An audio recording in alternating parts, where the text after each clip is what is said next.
I was so shocked at how emotional I got at that Veep finale. I mean, You like, did. Ooh.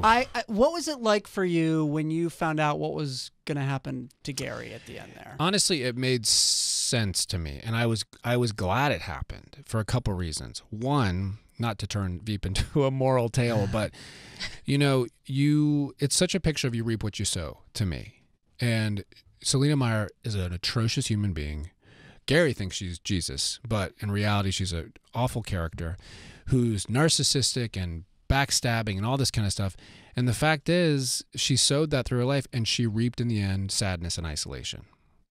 And it's like, if you follow that formula, if you do this, you will become sad and isolated. And I love that it shows that. And for my character, I was addicted to her. She was my precious. She was Gollum's precious to me. And it took what she did to me to break me out of my addiction.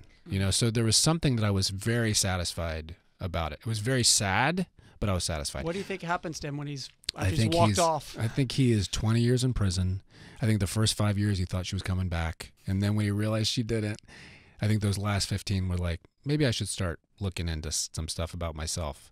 And when he came back, when they cut to the future, I think that was more for Gary to forgive than it was for her. Like, just because he had years of kind of thinking about it. Yeah. That's interesting, because I was wondering what the thought process was in that scene. If it was like, I still have your back, I'm still gonna try and fix things for you, or I need to just go and say goodbye. I think he had a lot of awakenings, and it's like he did that for himself to go back and forgive her.